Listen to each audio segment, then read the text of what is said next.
Hello and welcome to Tuesday Night TerrorVision. Etep Wakuian from Wrestling with Horror right here with you. Joined this evening by Mrs. Co-host, that's Trina. Welcome, Trina.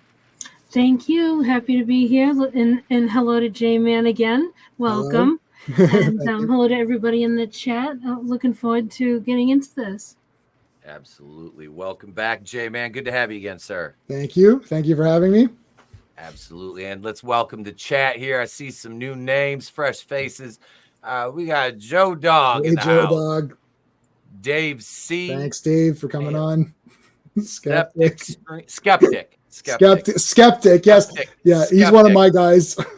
Skeptic Stream. Yeah. Hello. Manliness and motivation in the house. What's going on, Manliness?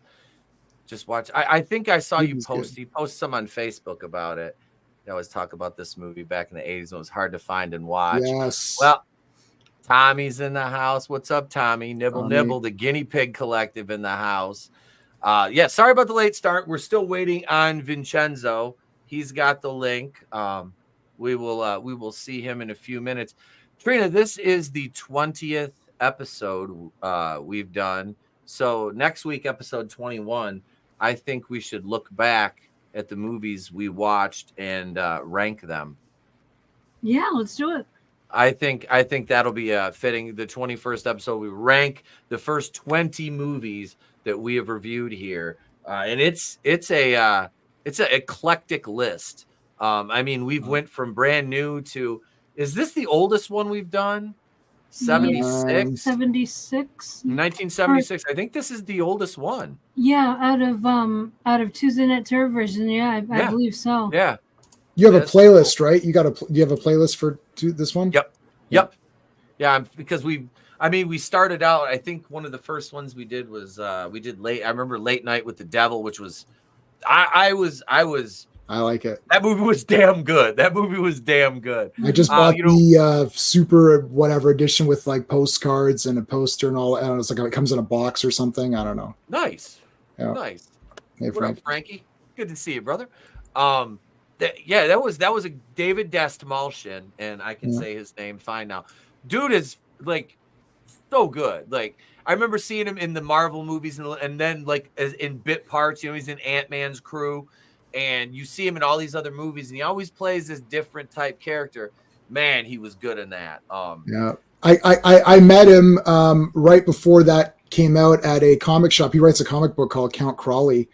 Okay. So he was like 20 minutes from my house. I went for free. I just because I already buy the comic, and he signed it. And I talked to him and got pictures with him. He was so cool. We talked about Late Night with the Devil, how I love Amazing Randy.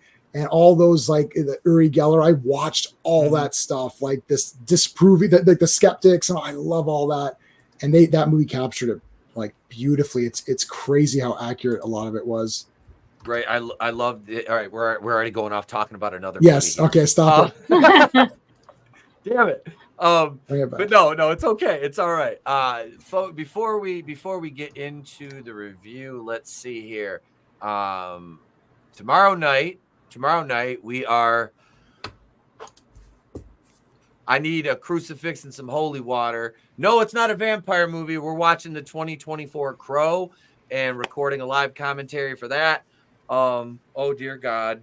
Dear God. I've seen the trailer and I was angry, and I'm not even that big of a Crow like aficionado. I just watched we did a commentary in the first one, which I was like, damn, I forgot how good this was. The soundtrack, everything, the aesthetic. So we're going to watch the new one tomorrow so I can be terribly disappointed and probably scream during the live stream. But we're going to watch that. And I got some more videos coming out this week, guys. But let's I don't know. Have we heard? I'm checking my messages here, my DMs. Okay, Vinnie is on his way. He'll be right here. That was a couple minutes ago. So we can wait. We can wait a minute for Vinnie. Let me see here. In the meantime, we have a Patreon. We have channel memberships if you're so inclined. If not, just subscribe. It's free. It always will be. But if you're interested in that sort of thing, here's how you do that. This is the kind of thing that interests the people that are interested in this kind of thing.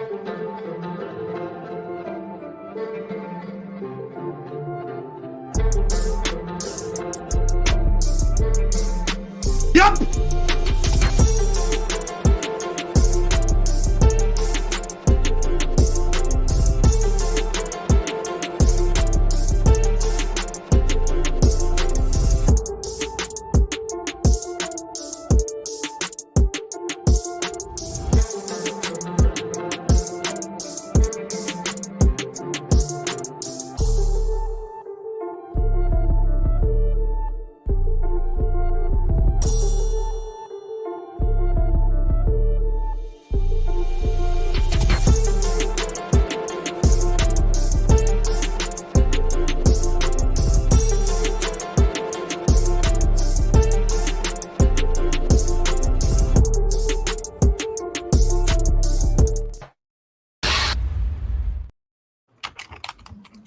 So there you go, folks. Now Vinny's here. What's up, Vincenzo? Welcome, brother.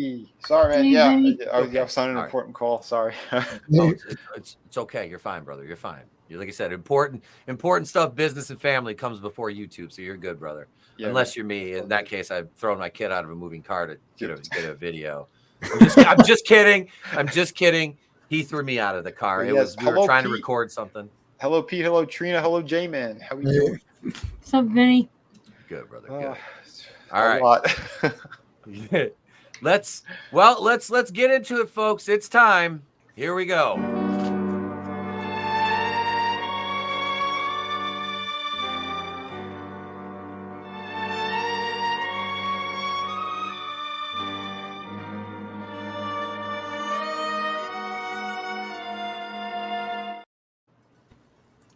So this overall, like I said, just off the top, I was excited. I've never seen this, you know, and I do enjoy movies from the early to late 70s in the, the horror slasher, even the police, like we were talking about off air, police procedural type.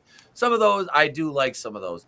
This toes the line between both of those, obviously. There's, like you said, J-Man, there's the aspects of both of those genres kind of melded into this, which is based on a true story. It takes place Texarkana, 1946. I liked the opening with the narration. I really did. It was very Texas Chainsaw Massacre inspired, which I dig, because the narrator, I can't remember his name because I did look for it in the credits. I can't remember it offhand. I'll pull the IMDb, but fantastic voice. Did a great job. Very, very period-esque narration voice. Like, that reminded me of, like, the videos you would watch in school as a kid. Yeah, there's that one guy who did all the voice work for all of it. Yes, we're all around the same age. All those videos you watch when they used to pull the projectors down because we still had projectors back in the day. That would flip up because the guy didn't hook it up properly. It'd go back up. And you're like... I swear to God, he was the one that did the narration for the opening of the Town That Dreaded Sundown. But yeah, the first you have like the setup. I like the setup because, and I said in the notes I did take, it's nice. It's really good exposition. It sets up Texarkana, the social climate, and the overall tone of the town as it relates to the end of World War II. The economy. He's kind of talking about that sort of thing, which I like that because it makes the town. It almost a character, it gives it life, so it kind of takes on that its own feeling. Yeah, it's the town that dreaded sundown. It actually is the town, right? So so it's nice. I dug that. And okay, so I don't remember exactly historically, like the first victims, I'm taking it they really did survive, because the potato sack killer in this, the phantom killer. Yeah, I like potato sack. That's not him. I'm just recycling Jay. He used a fucking pickaxe at one point, though. He did. He did have a pickaxe. He just didn't have the overalls on. Right. But no. So his not his MO.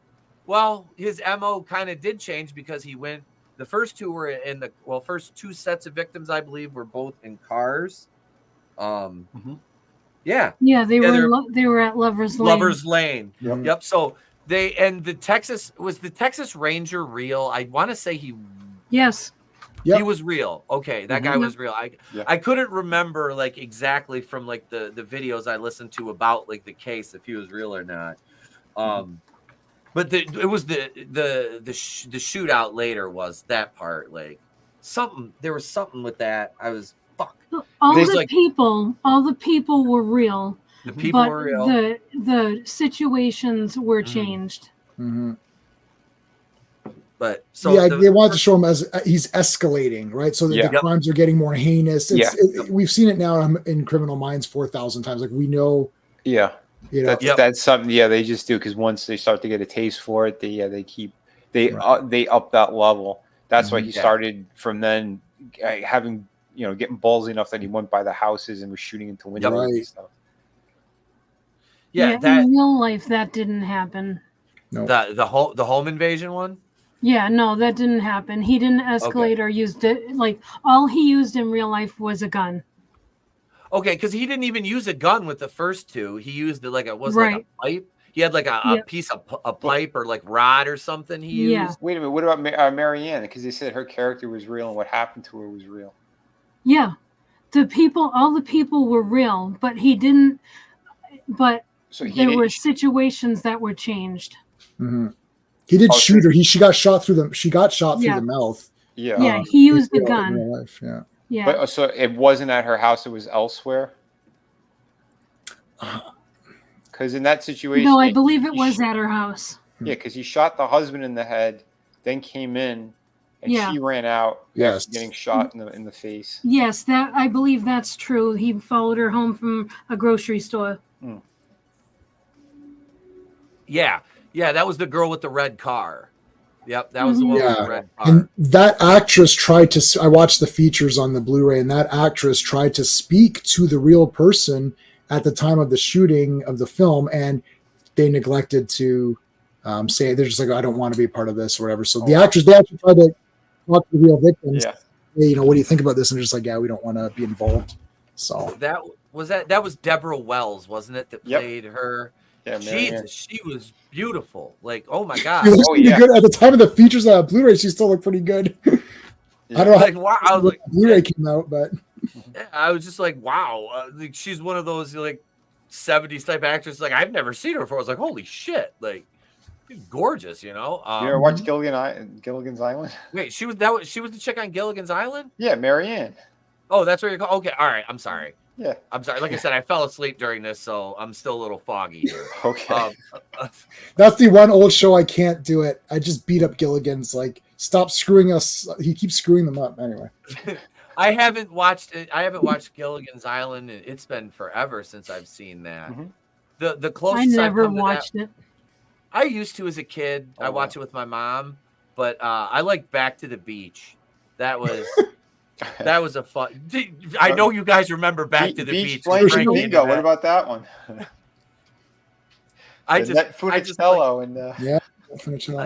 Annette was under contract. She always had to wear a one piece because of Disney. Mm-hmm.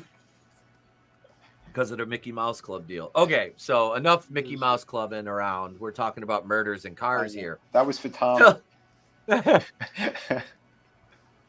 Let's see, John. Wait, what did Manliness say? John Larroquette supposedly did Texas Chainsaw for a bat. He did. That was. I was gonna say. I was pretty sure that was verified. Fucking John Larroquette. And then he came back and did the bad one, that they did where it's, hey, if you try anything, you're canceled, bro. I've never been so. Oh, that movie was great, man. He killed that bus scene was the best part. He killed all these losers. I was like, I didn't know what that movie was going for. Anyway, I did. It was so. Like, it's weird. It's like, are you against the cancel guys? Or are you with them? Like, I don't get. Like, if you're against them, then that's great. But but yeah, what are we doing here? So they had the first suspects. They ended, or victims. They ended up surviving, and they eventually went home. And then it was like 3 weeks leading up to Saturday, March 24th. They had no solid suspects or leads for the case at all. And they had like the media blackout where the Ranger, what was his name? Morales. It was Captain Morales. He was like, I'll talk to the media. I'll issue statements. It was like, man, that shit, that's the way it should be. It's like, hey, none of you, nobody was tweeting back then though. Thank God. Yeah. Oh shit. I just got shot in the face by a fucking phantom.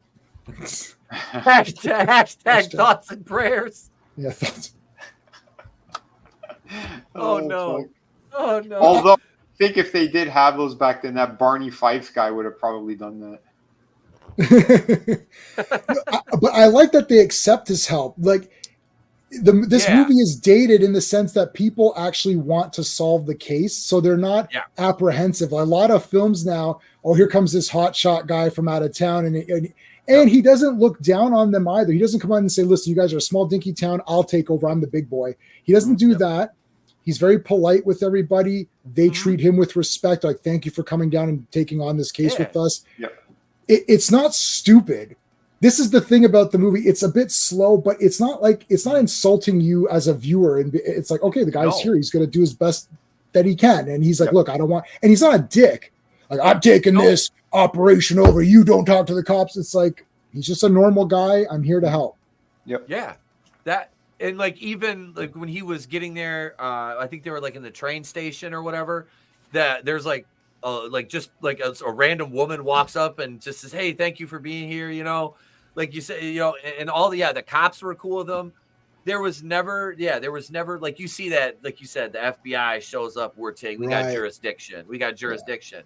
And it's like, there wasn't a lot of like bureaucratic infighting. They just wanted to solve the case. Because what they say, there was like 40-some thousand people in that town or something. Like, it wasn't bigger. I'm not sure. I can't remember the population, because they did mention it, like the size of it at one point. Yeah. So it's like, it's not like a small like town, from what I, you know. It was a budding metropolis. Yeah. Yeah. So there's industry. There was like a military base there, I believe. So there was a lot of things going on. So it's like, and they said they had like by the end of this, the search had widened to like 100 agencies. Oh, yes. Like everyone was like involved. 100 to 150 agencies had sent like troops, troopers and deputies and stuff like that, and investigators. So we're up to March 24th, which is 3 weeks. I think it's roughly 3 weeks after the first one. And okay, so this second couple, I don't have the names, but I do have the ages. The male was 29 and the girl was 17. I was like, Jesus Christ, is it Jerry Lawler? Howard Turner and Emma Lou Cook. Yeah, Howard and Emma. And I'm like, what, is he picking his daughter? Like, what the? Wait. Sorry, no, I don't want to sound like we're taking the Phantom slide, but right in that situation, and that's what the wife was like. She was like, "Dang!" I'm like, I know. I'm like, but you got to think, it's 1946. It's Texas. You know, I'm what, like, Jerry Lee Lewis? Didn't he marry his 12-year-old freaking cousin or something? Something like that, yeah. Well, that's weird anyway. I mean, it is weird. It is fucking weird. Yeah. Why do you let shit like that, happen back in those times? Like, what the hell's wrong with people? A 12-year difference back in the 40s is nothing. Mm-hmm. No, that's normal. I mean, she like 17. She's that was considered. She's old back then. I mean, what's the life expectancy of? Hold on, where's Chris? She hit the wall at 17. As soon as you're out of school, you're a full-grown adult. Yeah.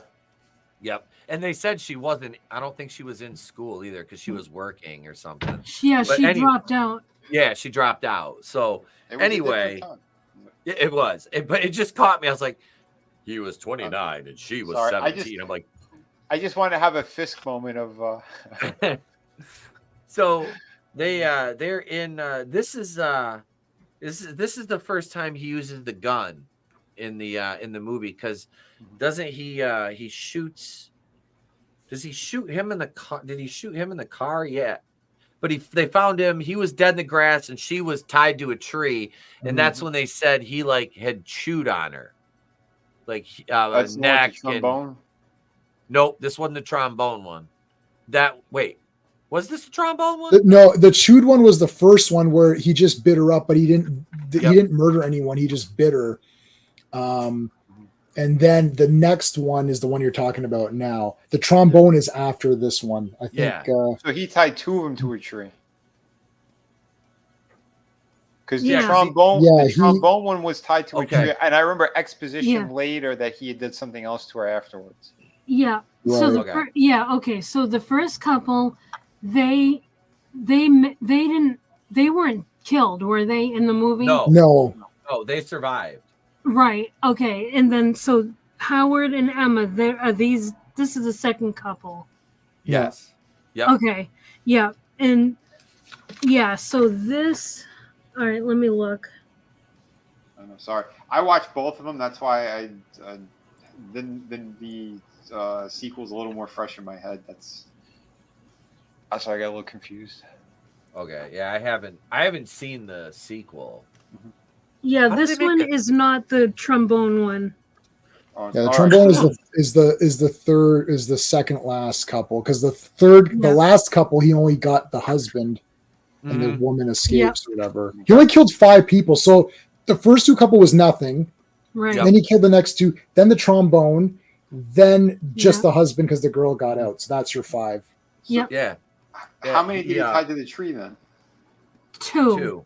Oh, it was 2. Okay. The Emma Cook and then the trombone girl, because the trombone girl and her boyfriend were leaving from the prom.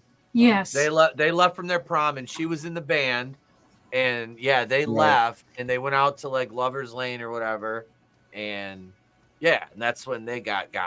They tried to be smart. Like, I mean, it was stupid, but I guess stupid but smart. Like, let's go to this. He's like, let's go to this other location that nobody knows about, but there's also no patrols there, because it was just I don't know if it was just bad luck in general. If they're saying in real life, if it was bad luck, like they went to somewhere where nobody really goes to make out, but the guy happened to just be there or whatever.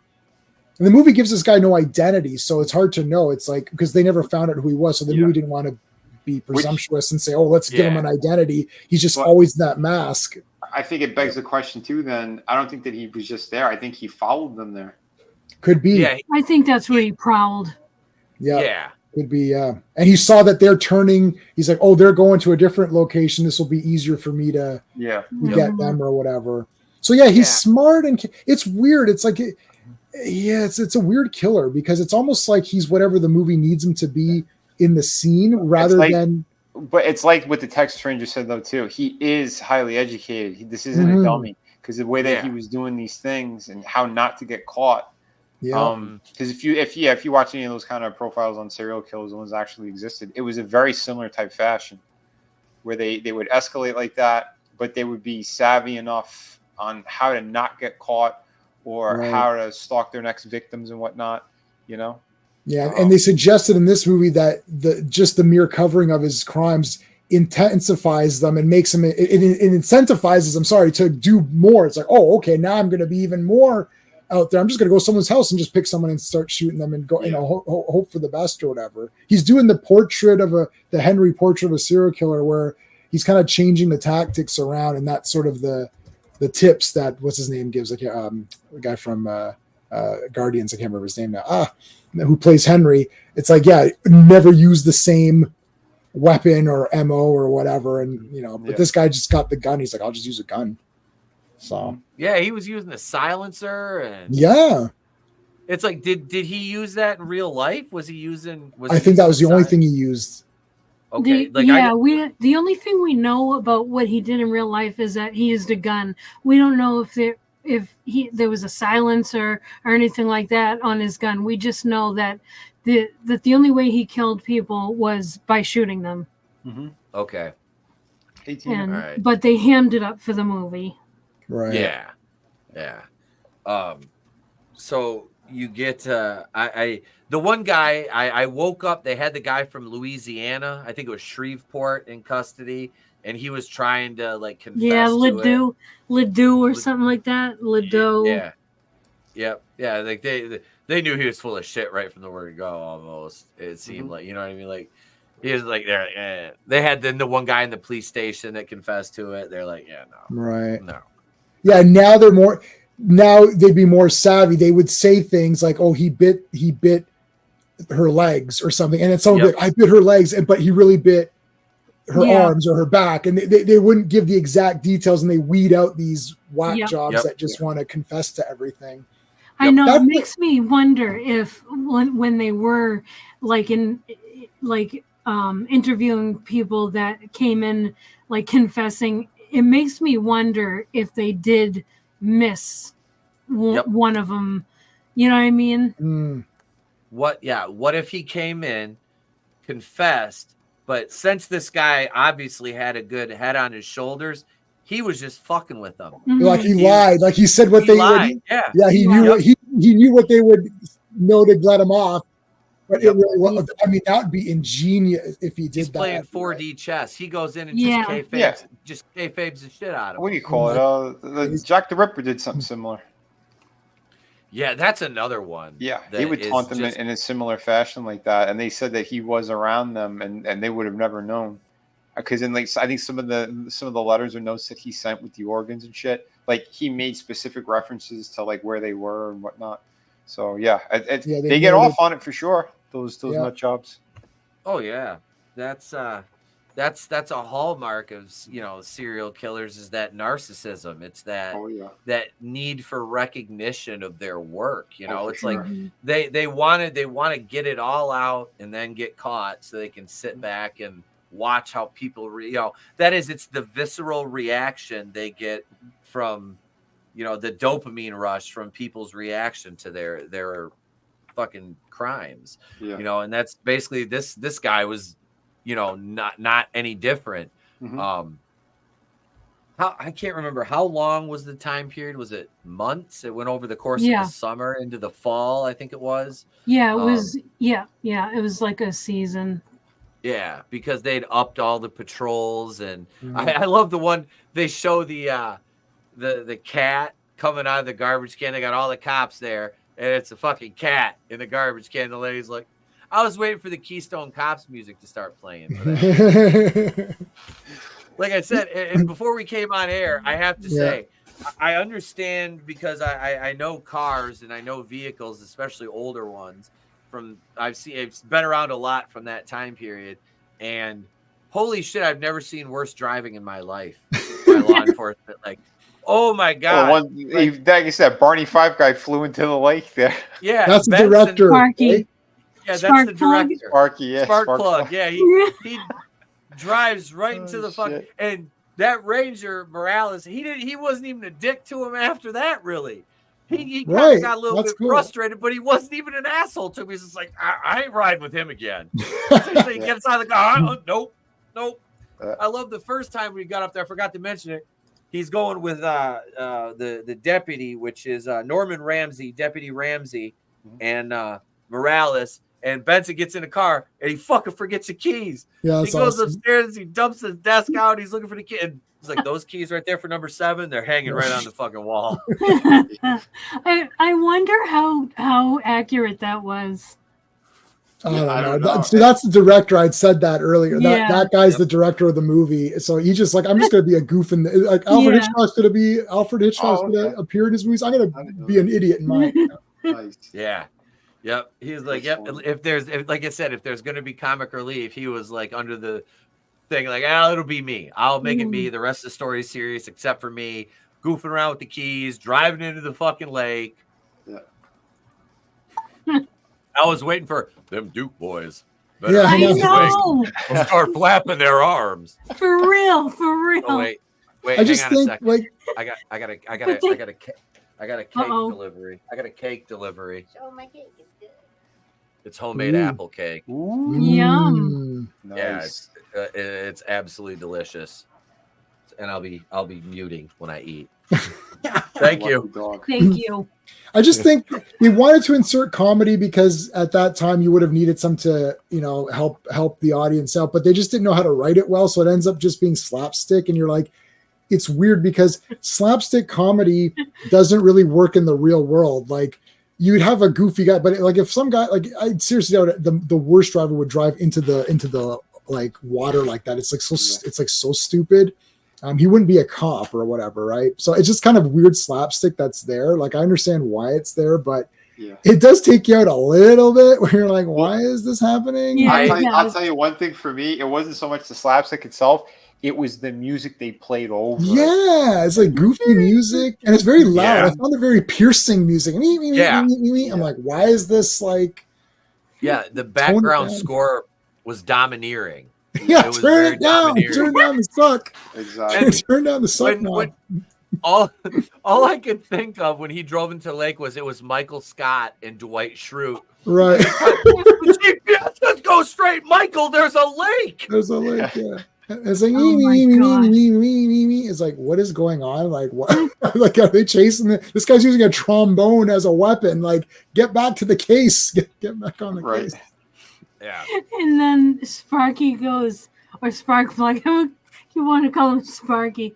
Sparkplug goes, who? There's something about who didn't put a sign there or something like that. Oh yeah. And then the ranger goes, Sparkplug, shut up. Yep. Yeah. Like, what is this movie? That was very Jackie Gleason. Yeah. From Smokey and the Bandit. Smokey and the Bandit. Junior, when we get home, remind me to slap your mama, because you didn't come from my loins, boy.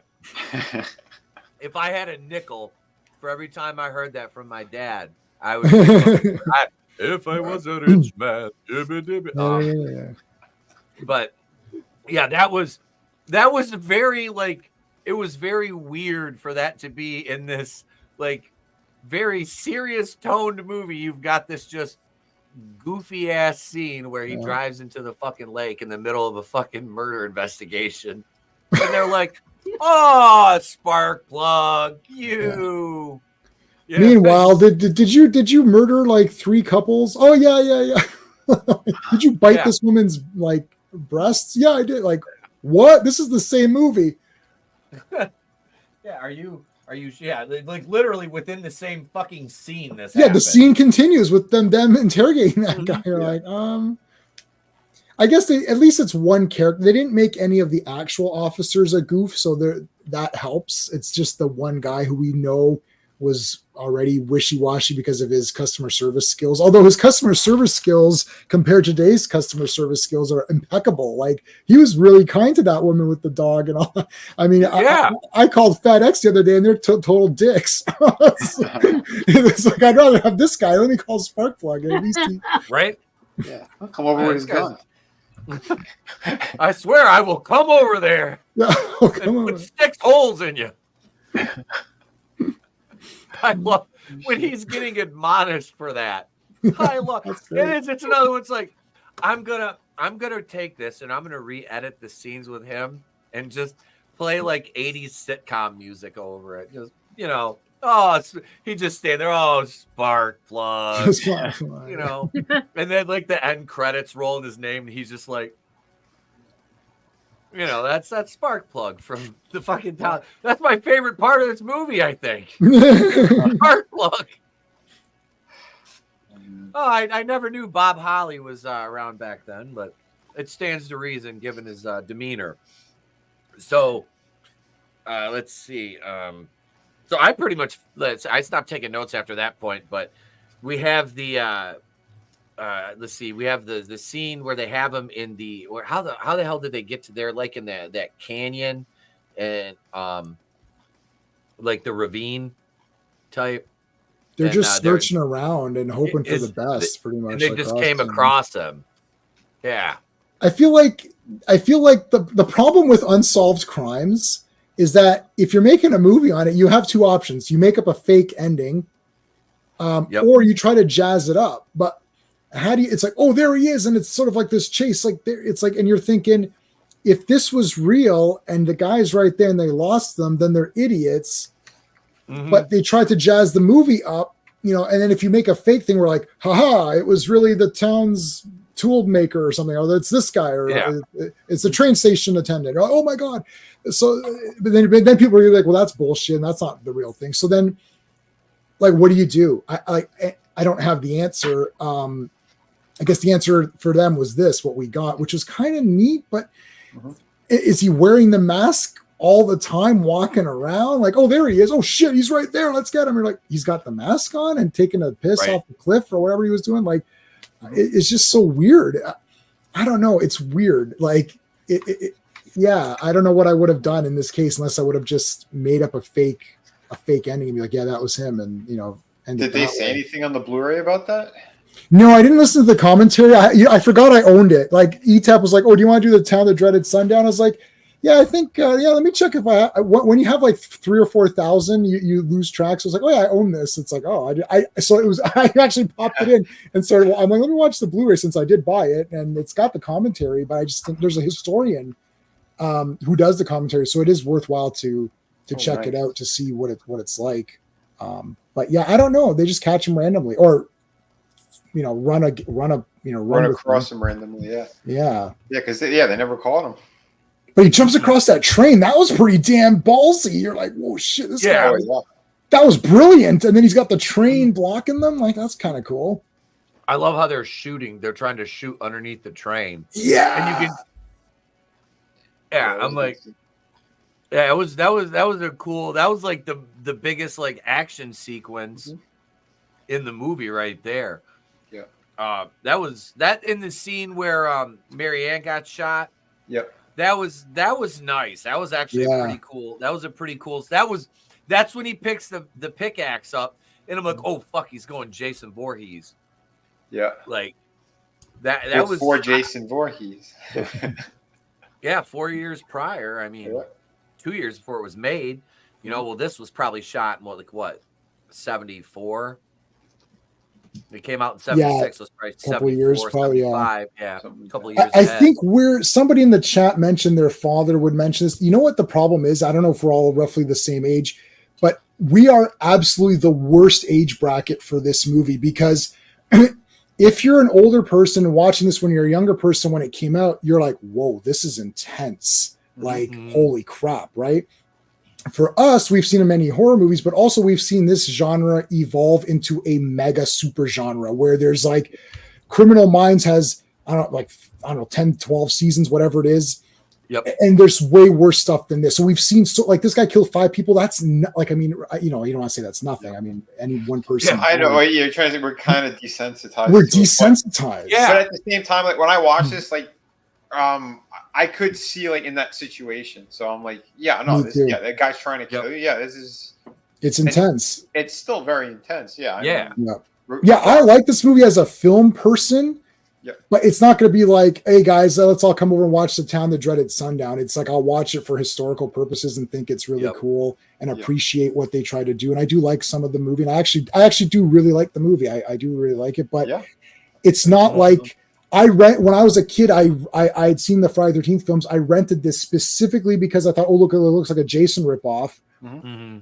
And I'm renting this and Demons.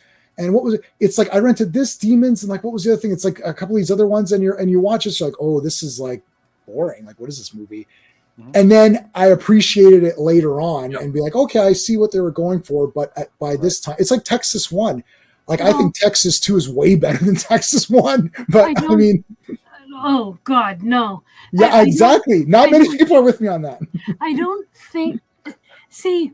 Here's what I think is the problem with this is I don't think it's a horror movie. I think that we feel that it misses a lot of marks because for it to be in the horror genre, it really does miss a lot. To me, this is a crime thriller at most. Mm-hmm.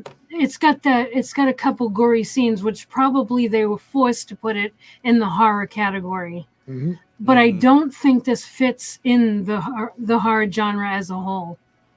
It's really not. Have you guys all seen Manhunter, which is the first adaptation of Red Dragon? This is Oh, that's a great film. And I think is it Brian Cox that plays Hannibal? Brian Cox plays Hannibal. Oh, dude, he's freaking. Brian Cox was phenomenal. Yeah. Oh, he is. He's only in the one scene. The recent film upped the inclusion. I am happy they did Red Dragon, though. I'm very happy they did that because the three of them together. But Manhunter is exactly like this. Same kind of thing. It is a better film than this film, but that's a great movie. Is it a horror movie? Is even Red Dragon a horror movie? I'd say yeah. I mean, we're taking a serial killer approach that's almost like Tina was saying. Trina was saying, like crime thriller type thing. But I'd say Red Dragon in the Hannibal series is leaning more towards horror for sure. Hey, maybe because the gore factor. Hey, Dragon Buddy. This movie is this is based on factual, on true events. Yep. The Town That Dreaded Sundown is about the Phantom Killer of I think it was called the Texarkana Moonlight Murders or something like that. Yeah, that's what this is. But anyway, good to see you. Yeah, good to see. I think there's more, and they kept it a bit more truer than nowadays. True story. Like when I say true story, and even Buddy here put it in quite a true story. Okay, yeah. Sure. Friday 13 Part 5. Yep, it's all true, guys. That's exactly how it went. But I feel that this felt a bit more true. And you mentioned it, I think Etep, you mentioned the narration.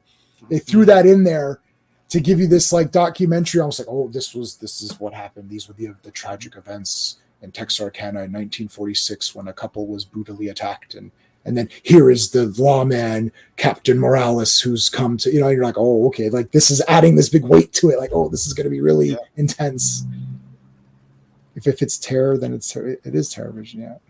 Yeah, see, it fits. I'd say so. If it fits, it ships. Yeah.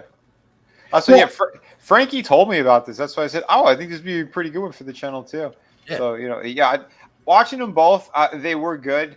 I could, I know you didn't see the sequel, but I could see why the families got upset and there was like a lawsuit or something, because it did feel disrespectful that they try to continue that story, because this happened to real life people. Mm-hmm. It was unnecessary to make that film. Now, did I hate it? No, I thought it was pretty decent for what it was, the sequel. But at the same time, it's like it wasn't necessary to make. They also called it the same name.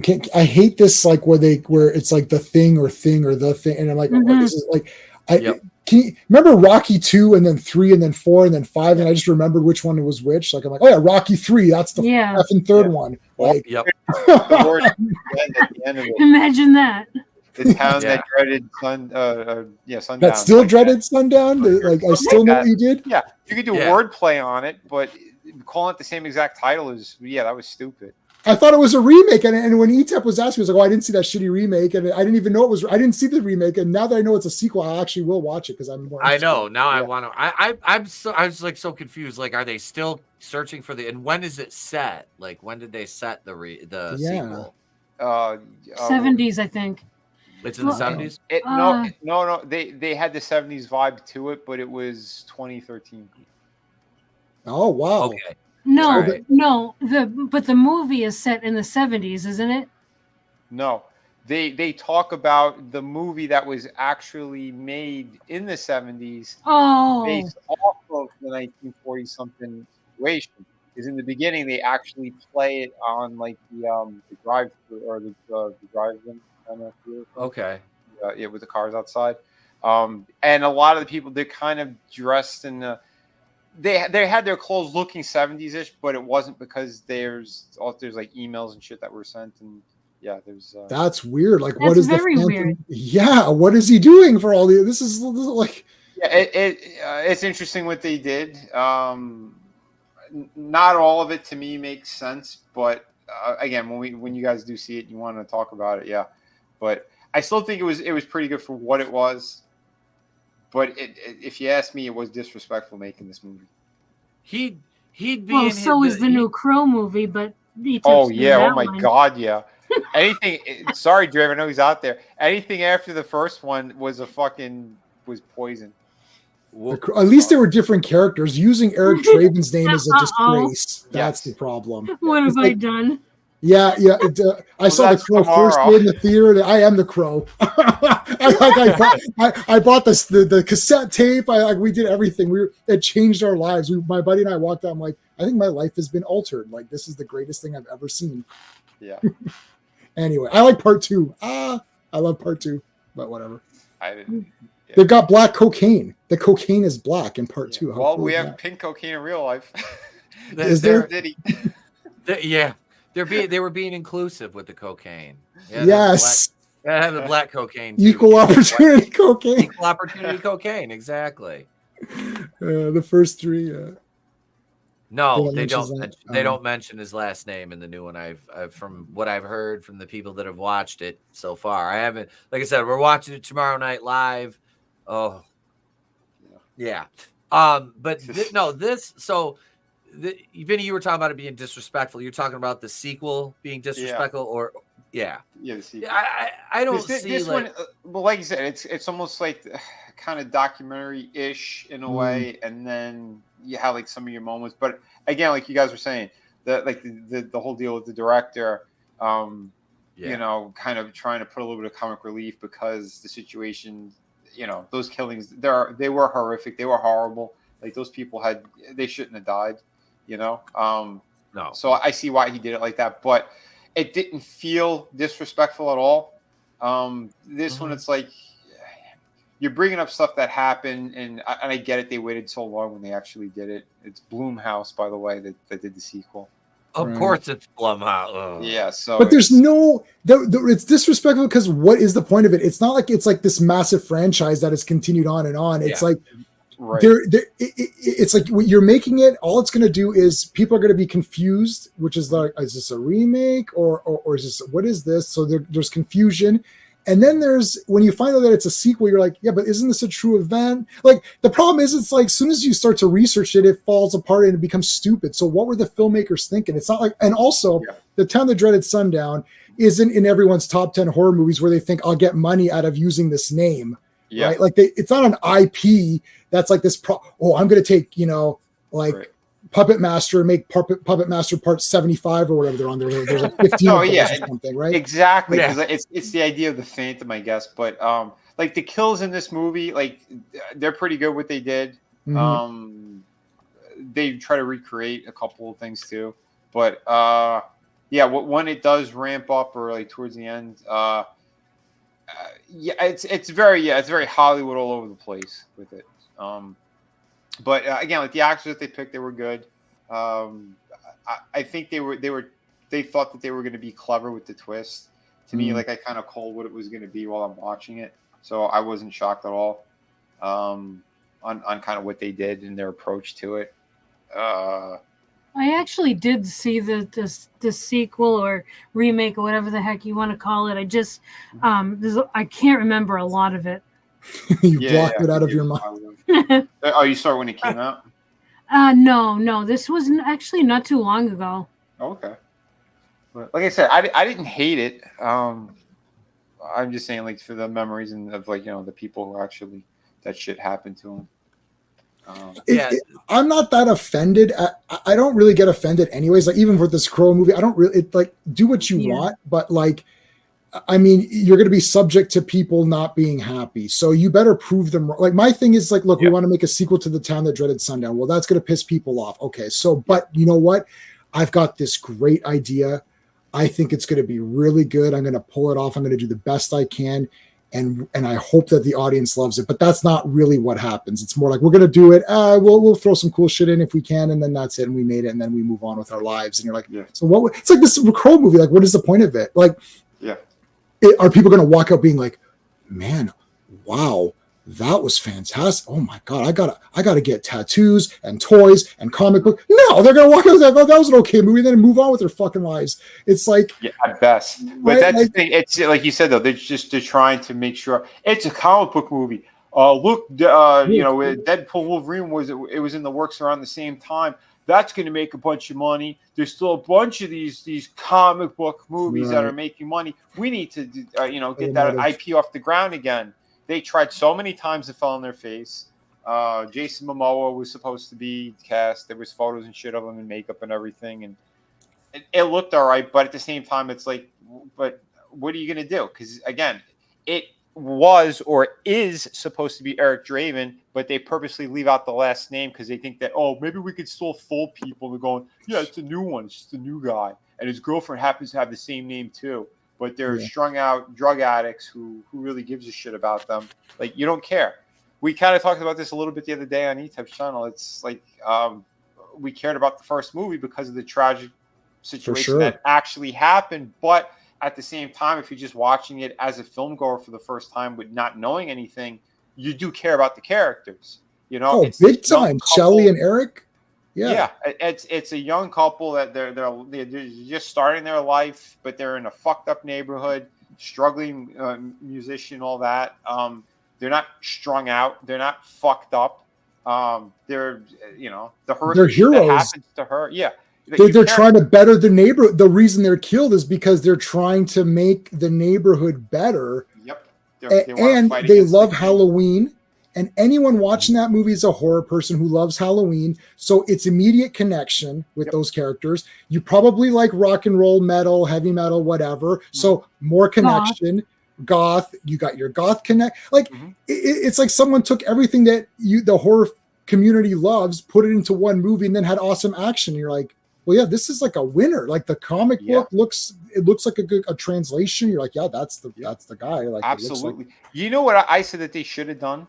They should have probably finished the proper vision of that film, because there were other scenes and stuff that they took out because of the situation. Like the Scarecrow guy's supposed to be in there, who actually, he sent the bird and all the crow to go get him. Like it basically death. Like he's supposed to be in there. I think with the technology of today, they could have like put those scenes back in and used some kind of like CGI and, if they were going to do something along those lines, but otherwise make completely new characters.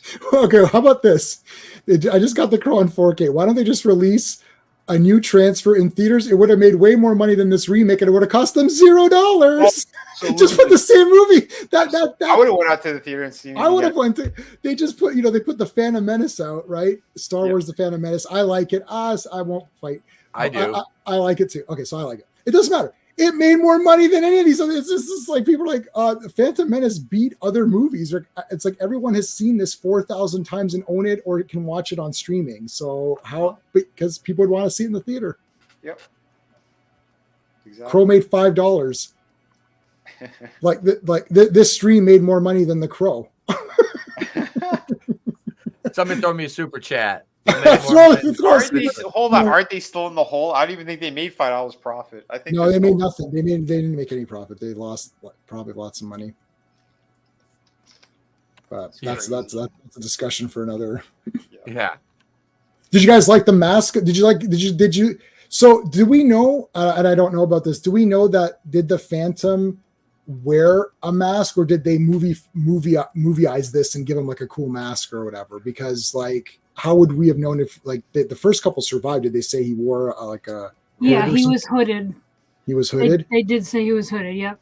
So they made the killer accurate. That's interesting, because to have part 2 of Friday, to me, like I can't disassociate that image with Jason. Well, it's the one eye hole instead of he's got only the one eye hole. Yeah. But like it is interesting that I kind of saw that first, and then you go back to this, and it's like it's weird. It's like something came first, but the other thing more. So it's going back. You're like, oh yeah. They copied Friday 13th Part 2. Yeah. Well, I mean that happens a lot. Like when we'll be talking about something, and older people in our family will be like, oh, that comes from my generation. Yeah. You know what I mean? Yeah.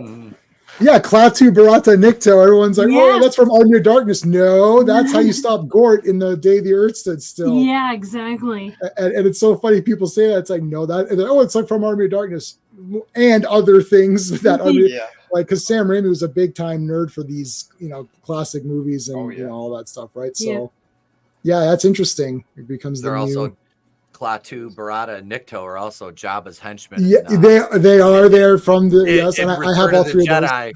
I've got I think I've got like 3 or 4 of each of them. I just kept I had 6 of them when I was a kid, and then I kept like acquiring them in different lots of figures I bought. But and George obviously is a sci-fi guy, so he took that from Day the Earth Stood Still. Yeah. Oh yeah, that's just great. Yeah. How are we gonna rank this one? We'll go on a 5. I can do it. J-Man, we'll let you start, bro. I'll give it a 3.5 out of 5. I kind of wrestled with this. I actually want to give it more because I do like this movie, and I don't want the chat to get the impression that I don't like it. The thing is that it's just going to be one of those ones where I'm ranking it higher because I was trying to think, am I ranking it higher because of the appreciation of them making this movie at the time that it was made and doing the best they could at the time. And the times have just kind of caught up to this movie. And I don't think it's good for its time. I still think it's good now, and it has a lot of value to it. But realistically, if I use my system, it's probably, 3.5 sounds about right for me. I liked it. I would recommend it to anyone who is into horror movies, especially crime.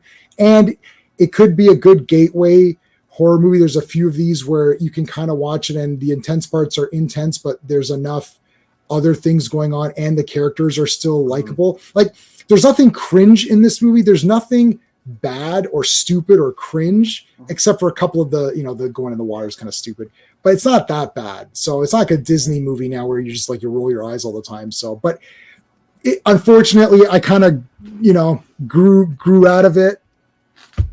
So I'll give it a 3.5. So it's a solid movie. All right. 3.5 for J-Man. Vinny, what do you got? Yeah, I was going to say something almost exactly like that, because it is a very solid film. They handle it in a pretty good way, I'd say, too, for the time. Exactly. For things that happened in the 40s, and again, you saw a lot of the family members of these victims and stuff that at the time that they were doing it, I could only imagine what was going through their head.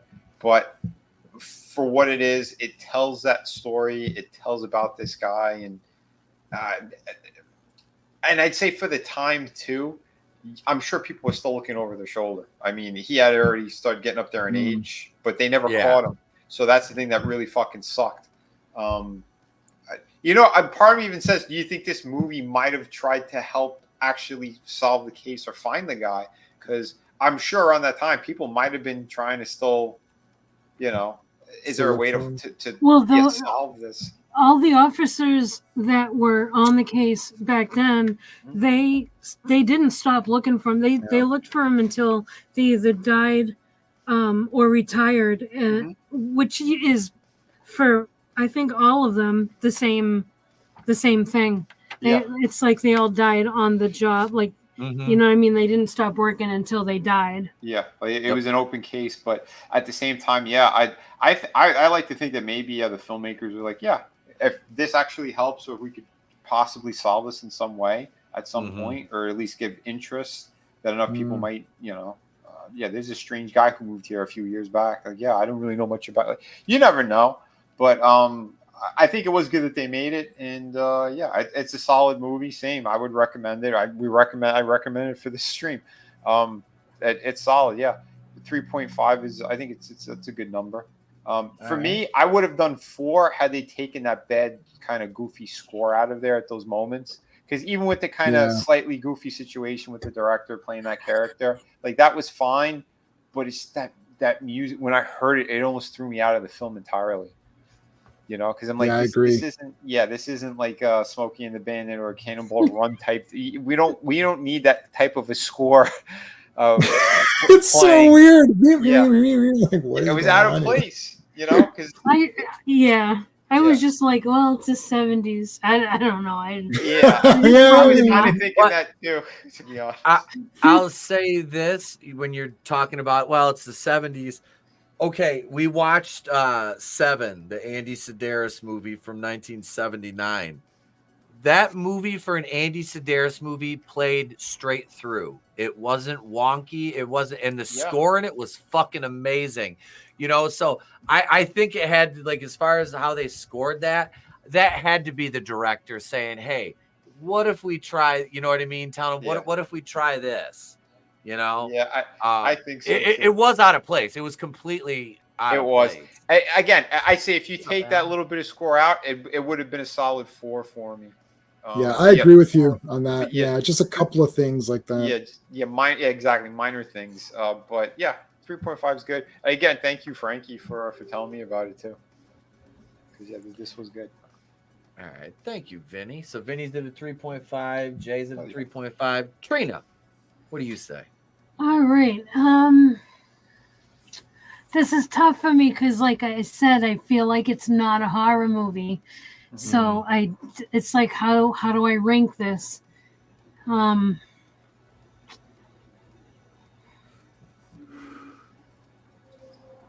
I think I'm gonna go with you guys, and I'm gonna say,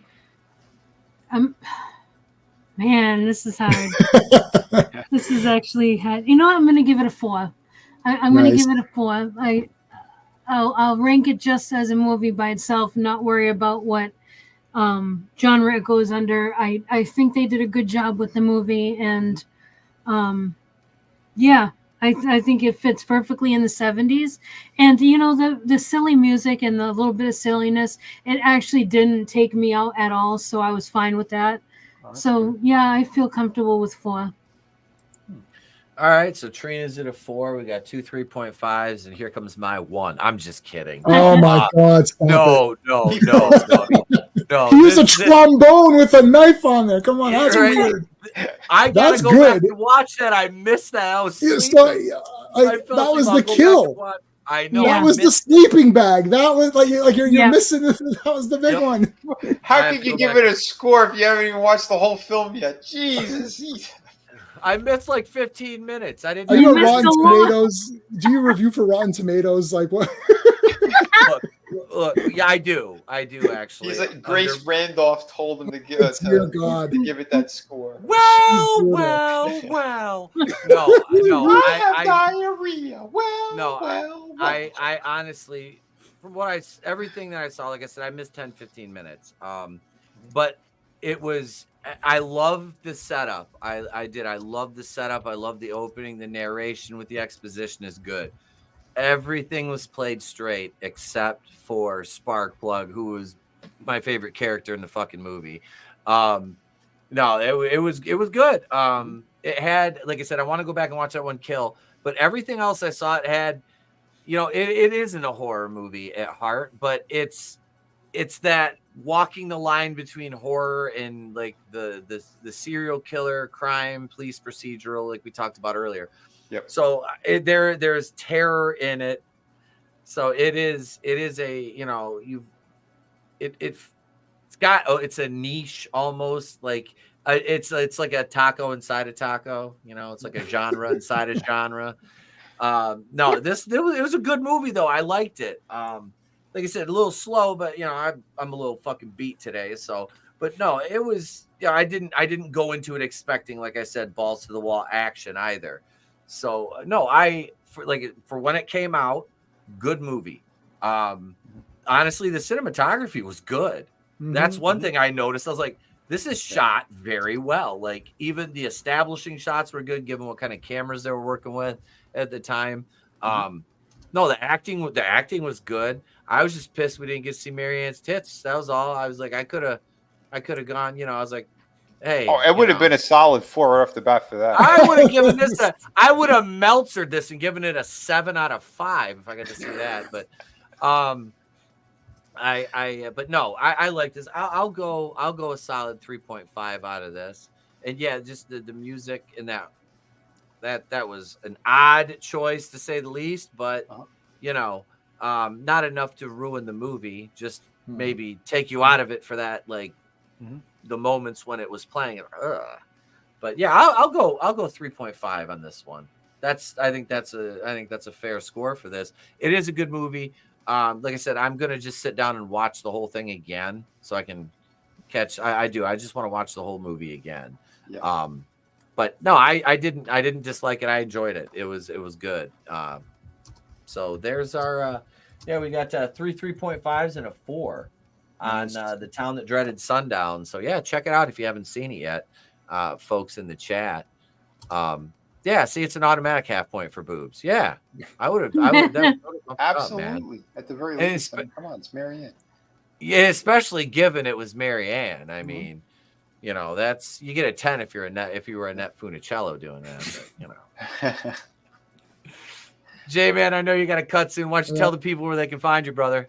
They're right there. That's my YouTube. I mostly do comic book reviews, but I am reviewing shows now. So I finished Star Trek, and I finished Enterprise. Now I'm doing Blake 7, then I'll be doing other nerdy stuff. So I like Wonder Woman's coming up as well. So it's just mostly that kind of stuff. So Mondays and Fridays is when I stream, and it's Legion of Superheroes, and I'll be doing Fantastic Four and Avengers So that's it. Yeah, it's mostly comic book stuff. I love horror movies. I own tons of horror movies. That's my biggest genre. That entire shelf behind me, that whole thing is horror just on its own. But I don't do much horror content. So I like coming on here and getting my horror stuff out.